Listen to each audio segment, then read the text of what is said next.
அல்ஹம்துலில்லாஹி ரபில் ஆலமீன். அல்லஹும்ம ஸல்லி அலா முஹம்மதின் வ ஆலி முஹம்மதின் வபாரிக் வசல்லிம் அலைஹி. அஸ்ஸலாமு அலைக்கும் வரஹ்மத்துல்லாஹி வபரகாத்துஹு. வெல்கம் டு வாய்ஸ் ஆஃப் ஈமான். எல்லோரும் எப்படி இருக்கீங்க? நல்லா இருக்கீங்களா? அல்ஹம்துலில்லாஹ்.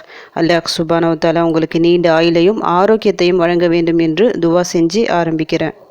முடியாத கஷ்டம், பிரச்சனை, துன்பம் இது எதுவுமே இல்லை. எல்லாமே ஒரு நாளில் நிச்சயமாக தீரும். இது தீரவே தீராது, இது முடியவே முடியாது சொல்லிட்டு நாமளே முடிவு செஞ்சுக்கிட்டு உட்கார முடியாது.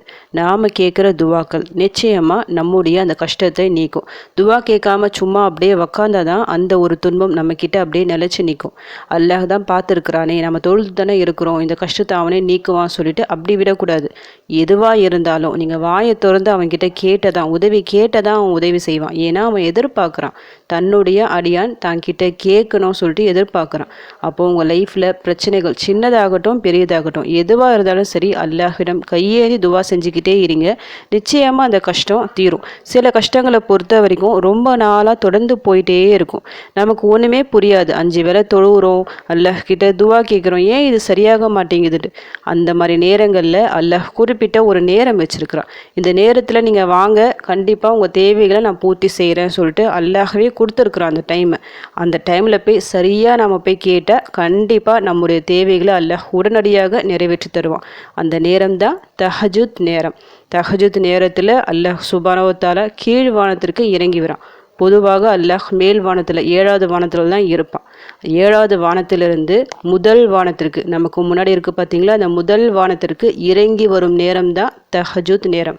அந்த நேரத்தில் இறங்கி வந்து என்னுடைய அடியான் யாராவது இருக்கின்றாரா, நான் அவங்க தேவையை பூர்த்தி செய்கிறேன், என்கிட்ட பாவம் மன்னிப்பு கேட்டால் அவங்கள நான் மன்னிக்கிறேன்னு சொல்லிட்டு நம்மை படைத்த இறைவன் கீழ்வானத்துக்கு இறங்கி வரான்.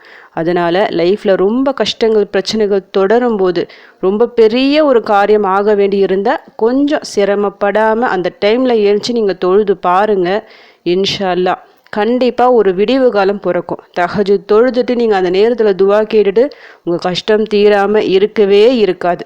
நான் இந்த தேவை நான் இந்த டைமில் கேட்டேன், தஹஜுத் நேரத்தில் கேட்டேன், என்னுடைய தேவை நிறைவேறலை சொல்லிட்டு யாராலையும் சொல்ல முடியாது. ஏன்னா ஒரு முறை நீங்கள் கேட்டு பாருங்கள், கண்டிப்பாக அதற்கான பலனை நீங்கள் அனுபவிப்பீங்க. அப்படி நீங்கள் தஹஜுத் தொழுவும் போது, அதாவது தஹஜுத் தொழுதுட்டு நீங்கள் அதற்கு பிறகு நீங்கள் இஷ்டம் போல் துவாக்களை ஊதலாம். இன்றைக்கி நான் செலக்டிவாக ஒரு 5 துவாக்களை சொல்கிறேன்.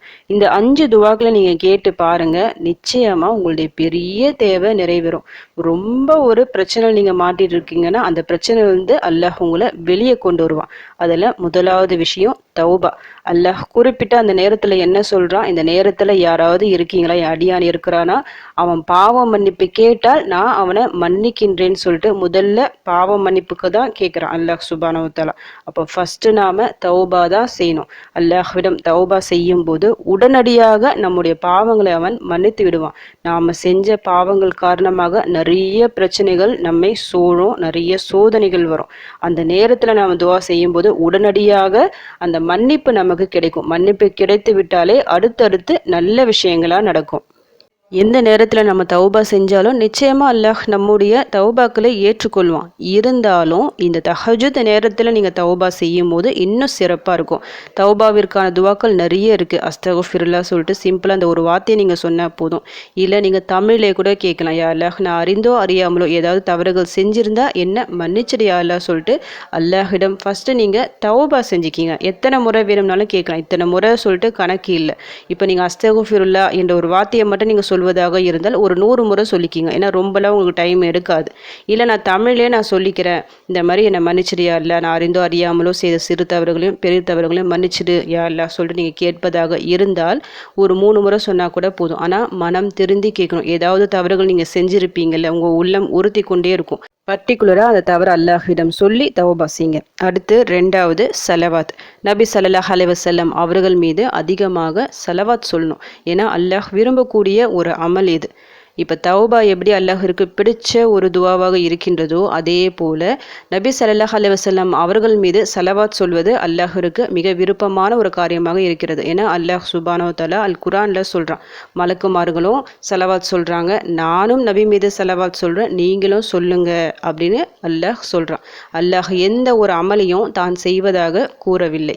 இந்த ஸலவாத்தை மட்டும் தான் அல்லாஹ் நான் இது மாதிரி நபி அவர்கள் மீது ஸலவாத் சொல்கிறேன் அப்படின்னு சொல்கிறான். அப்போ அதுக்காக நபி அவர்களுக்காக அல்லாஹ் துவா செய்கிறான் அப்படின்னு சொல்லி எடுத்துக்க கூடாது. நபி அவர்கள் மீது அல்லாஹ் அருள் புரிகின்றான் அப்படிதான் நாம எடுத்துக்கணும். இது எதற்காக இது வெளிப்படுத்துதுன்னா அல்லாஹ் நபி ஸல்லல்லாஹு அலைஹி வஸல்லம் அவர்கள் மீது கொண்ட அந்த அன்பை வெளிக்காட்டுகின்றது. ஸலவாத் அதிகமாக சொல்லும் போது நெருக்கடியான வாழ்க்கையிலிருந்து ஒரு விடுதலை கிடைக்கும். அல்லாஹ்வின் அருள் அதிகமாக நமக்கு கிடைக்கும். அதனால இந்த தஹஜ்ஜுத் நேரத்தில் எழுந்து ஸலவாத் சொல்லிக்கிங்க. ஸலவாத்தை பொறுத்த வரைக்கும் நிறைய ஸலவாத் இருந்தாலும் நீங்க தொழுகையில ஓதுவோம் பார்த்தீங்களா, அத்தியாயத்தில் ஓதும் தருதை இப்ராஹிம், அது ஓதுவது சிறந்தது. இல்லை எனக்கு அது ரொம்ப பெருசாக இருக்குது சொன்னால் அல்லாஹும்ம ஸல்லி அலா முஹம்மத் அப்படி சொன்னாலும் அது ஒரு ஸலவாத்து தான். உங்களால் முடிஞ்ச அளவுக்கு ஸலவாத்தை ஓதிக்கிங்க. அடுத்து மூன்றாவது அஸ்மாவுல் ஹுஸ்னால் உள்ள அல்லாஹ்வின் 2 பேர்கள் அர் ரஹ்மான் அர் ரஹீம். அர் ரஹ்மான்னா என்னது, அளவற்ற அருளாளன். அர் ரஹீம்னா என்னது, நிகரற்ற அன்புடையோன். நீங்கள் எத்தனை பேர்கள் இருந்தாலும் இந்த 2 பேர்களுக்கும் ஒரு ஸ்பெஷல் இருக்க தான் செய்யுது. ஏன்னா அல் குர்ஆனில் ஒவ்வொரு சூறாவை நீங்கள் ஸ்டார்ட் பண்ணும் போதும் என்ன ஓதுவீங்க, பிஸ்மில்லாஹி ரஹ்மானி ரஹீம். இந்த 2 பேர் இல்லாமல் இல்லவே இல்லை எந்த ஒரு சூறாவும். அல்லாஹ்வின் அளவற்ற அன்பையும் கருணையும் குறிக்கக்கூடிய சிறந்த ஒரு பேர்கள். இந்த 2 பேர்களை கொண்டு நீங்கள் மனசார பொருள் உணர்ந்து அல்லாஹிடம் கையேந்தினாலே போதும், நிச்சயமாக அல்லாஹ்வின் அன்பும் கருணையும் நமக்கு வரும். நம்முடைய எல்லா பிரச்சனைகளிலிருந்தும் அவன் காப்பாற்றுவான், ஏதாவது ஒரு வழியை நமக்கு உருவாக்கி தருவான். அல்லாஹ்வின் பண்புகளை குறிக்கக்கூடிய பேர்கள் 99 இருக்குல்ல அஸ்மால் ஹுஸ்னால, அதில் இருக்கிற எந்த பேரை நீங்கள் ஓதி கேட்டாலும் ஒரு தனி உங்களுக்கு ஸ்பெஷல் தான். அல்லாஹ்விடமிருந்து உடனடியாக உங்களுக்கு பதில் கிடைக்கும். இந்த 2 பேர்களை எத்தனை முறை ஓதணும் கேட்டால் நீங்கள் உங்கள் இஷ்டம் போல் இதையும் ஓதிக்கிங்க. இத்தனை முறை சொல்லிட்டு கவுண்டிங்லாம் இல்லை.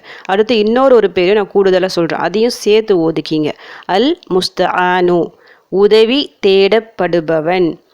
அல்லாஹிடம் மட்டும்தான் நாம் உதவி தேடணும், வேறு யாருக்கிட்டேயும் நம்மளால் தேட முடியாது. மனுஷங்கிட்ட போய் நீங்கள் என்னதான் நீங்கள் போய் கேட்டாலும் அவங்களால முடிஞ்ச அளவுக்கு தான் உதவி செய்வாங்க. ஒரு விஷயத்துக்கு மேலே அவங்களால உதவி பண்ண முடியாது. அவங்க ஒருவேளை நமக்கு சின்ன சின்ன உதவிகள் செய்தாலும் அல்லாஹ்வின் நாட்டம் இருந்தால் தான் அந்த உதவி அந்த மனிதர்கிட்டேருந்து நமக்கு கிடைக்கும், இல்லைனா கிடைக்கவே கிடைக்காது. அல்லாஹ்வின் மூலமாக தான் அல்லாஹ் அந்த மனிதரின் மூலமாக நமக்கு உதவி செய்வான். அதனால் நாமளே நினைக்கக்கூடாது அந்த மனிதர் தான் உதவி செஞ்சாங்கன்னு சொல்லிட்டு. அதனால் உதவி தேடப்படுபவன் அல்லாஹ் மட்டும்தான். எந்த ஒரு பிரச்சனையாக இருந்தாலும் சரி முதல்ல அல்லாஹ்கிட்ட போய் நீங்கள் கேளுங்க. அல்லாஹ் ஒன்று நேரடியாக உங்களுக்கு உதவி செய்வான், அப்படி இல்லைன்னா பிற மனிதர்கள் மூலமாக உங்களுக்கு உதவி செய்வான். எந்த பிரச்சனை இருந்தாலும் நமக்கு அல்லாஹ்வின் உதவி தேவை. அல்லாஹ்வின் உதவி ஒன்று மட்டும் நமக்கு இருந்தால் போதும், ஈஸியாக அந்த பிரச்சனை நம்மளால் வெளியே வர முடியும். அல் முஸ்தஆனு சொல்லிட்டு இந்த ஒரு பேரையும் உங்கள் விருப்பம் போல ஒதுக்கிங்க. அர் ரஹ்மான், அர் ரஹீம், அல் முஸ்தஆனு, இந்த 3 பேர்கள். அடுத்து அல் குர்ஆனின் ஒரு வசனம், மிக சிறந்த ஒரு வசனம் இருக்கு, இந்த ஒரு வசனத்தையும் ஒதுக்கலாம். சூரா ஃபாத்திஹா, இதில் இருக்கிற ஒரு ஆயத்து தான் இது. ஈயாக்க நஅபுது வ ஈயாக்க நஸ்தஈன். இறைவா, உன்னையே நாங்கள் வணங்குகிறோம், உன்னிடமே நாங்கள் உதவியும் தேடுகின்றோம். மிக சிறந்த ஒரு ஆயத்து இது. அதாவது சூரா ஃபாத்திஹா, அதை பற்றி உங்களுக்கு தெரியும் எவ்வளவு சிறப்பான ஒரு சூரா சொல்லிட்டு. அல்லாஹ்வின் அர்ஷின் கீழிருந்து கொடுக்கப்பட்ட ஒரு வசனங்கள். இந்த வசனத்தில் இருக்கிற ஒரு வரியை நம்ம எடுத்து ஓதுனாலும் அல்லாஹ் அதற்கு உடனடியாக பதிலளிப்பான். முதல்ல இந்த ஃபுல் சூறாவை ஓதுவது சிறப்பு. அதாவது ஃபஸ்ட் நீங்கள் இந்த ஃபுல் சூறாவை ஓதிட்டு பர்டிகுலராக இந்த ஒரு லைனை மட்டும் எடுத்து கொஞ்சம் அதிகமான எண்ணிக்கையில் ஓதுங்க. ஏன்னா இந்த ஒரு லைனுக்கு அதிக ஸ்பெஷல் இருக்குது. ஏன்னா இதனுடைய பொருள் அப்படி. அல்லாஹ்வை தான் நம்ம வணங்குறோம், அவன்கிட்ட தான் நம்ம உதவியும் தேடுகிறோம் சொல்லிட்டு முழுக்க முழுக்க அல்லாஹ்விடம் நாம சரணடைஞ்சிட்டோம். ஒரு எஜமானுக்கும் அடியானுக்கும் இடைப்பட்ட ஒரு உறவை குறிக்கக்கூடிய அற்புதமான ஒரு ஆயத்து. ஏராளமான சிறப்புகள் இருக்குது இந்த ஒரு ஆயத்திற்கு. பொதுவாக நீங்கள் பகல் நேரத்தில் எந்த நேரத்தில் இந்த ஆயத்தை ஓதி கேட்டாலும் நிச்சயமாக அல்லாஹின் உதவி உங்களுக்கு கிடைக்கும். தஹஜுத் நேரத்தில் சொல்லவே வேணாம், ஏன்னா அல்லாஹ் கீழ்வானத்திற்கு இறங்கி வர அந்த நேரத்தில் இந்த ஒரு ஆயத்தை நாம் கேட்கும்போது நிச்சயமாக நம்முடைய எப்படிப்பட்ட கஷ்டங்களும் லேசாகும். அல்லாஹின் உதவி உடனடியாக வரும் உங்களுக்கு. இதையும் உங்கள் இஷ்டம் போல் ஓதிக்கலாம். ஏன்னா சொன்ன எதுவுமே கணக்கில்லை, இத்தனை முறை சொல்லிட்டு நீங்களாக கணக்கு வச்சு ஓதுனதான் உண்டு. ஆனால் ஒவ்வொரு துவாவையும் நீங்கள் ஓதும் போதும் மனசார நீங்கள் ஓதணும். ஃபஸ்ட்டு நம்ம என்ன ஓதணும்? தௌபா ஓதணும். அடுத்தது நபி ஸல்லல்லாஹு அலைஹி வஸல்லம் அவர்கள் மீது ஸலவாத். அடுத்ததாக அல்லாஹ்வின் 3 திருப்பெயர்கள் அர் ரஹ்மான், அர் ரஹீம், அல் முஸ்தஆனு. கடைசியாக சூரா ஃபாத்திஹாவில் உள்ள இய்யாக நஅபுது வ இய்யாக நஸ்தஈன் இந்த ஒரு வசனம். இந்த 5த்தையும் நீங்கள் தஹஜுத் நேரத்தில் ஓதி தொழுதுட்டு குறைஞ்சது ஒரு 2 ரக்காத்தாவது நீங்கள் தொழுது இந்த 5ஐயும் நீங்கள் ஓதி ரிப்பீட்டடாக திருப்பி ஓதி அல்லாஹ்விடம் துவா செய்யுங்க. உங்கள் பிரச்சனைகள் என்னவோ அதை சொல்லுங்கள். உங்களுக்கு எந்த தேவை நிறைவேற வேண்டியிருக்கோ அதை அல்லாஹ்விடம் கேளுங்க. ஒரு நாள்லேயே இன்ஷா அல்லாஹ் கண்டிப்பாக அல்லாஹ்வின் உதவி உங்களுக்கு வரும். அப்படி ஒரு நாளில் வரலனா ரிப்பீட்டடாக தொழுவுங்க. அடுத்த நாள் தொழுவுங்க, அதுக்கு அடுத்த நாள் தொழுவுங்க சொல்லிட்டு ஒரு வாரம் நீங்கள் கண்டினியூவாக நீங்கள் பண்ணும்போது இன்ஷா அல்லாஹ் ஒரு வாரத்துக்குள்ளே நீங்கள் கண்கூட காண்பீர்கள் மாற்றத்தை. அந்த அதிசயம் உங்கள் வாழ்க்கையில் நடக்கும். எவ்வளோ பெரிய அதிசயம், எவ்வளோ பெரிய மாற்றம், எப்படி நடந்துச்சு இது சொல்லிட்டு நீங்கள் ஆச்சரியப்படுவீங்க. அப்படிப்பட்ட ஒரு அதிசயத்தை அல்லாஹ் உங்கள் வாழ்க்கையில் ஏற்படுத்தி தருவான். மிக சிறந்த நேரம், மிக சிறந்த ஒரு துவாக்கள் மிஸ் பண்ணாமல் இன்ஷா அல்லாஹ் ஓதுங்க. உங்கள் வாழ்க்கை மிக சிறந்த முறையில் மாறும். உங்கள் கஷ்டங்கள் பிரச்சனைகள் எல்லாம் தீரணும் சொல்லிட்டு உங்களுக்காக நானும் துவா செஞ்சுக்கிறேன். எனக்காகவும் என் குடும்பத்திற்காகவும் நீங்களும் துவா செஞ்சுக்கிங்க. அல்ஹம்துலில்லாஹ். இந்த வீடியோ உங்கள் எல்லாருக்கும் யூஸ்ஃபுல்லாக இருந்துக்கும்னு நினைக்கிறேன். நீங்கள் தெரிஞ்ச இந்த விஷயத்தை மற்றவங்களுக்கும் எத்திவீங்க. இதன் மூலம் அவர்களும் பலனடையலாம். இன்ஷா அல்லாஹ். அடுத்த பதிவில் சந்திக்கலாம். ஜஸக்கல்லாஹு கைரன் கசீரா. அஸ்ஸலாமு அலைக்கும் வரஹ்மத்துல்லாஹி வபரகாத்துஹு.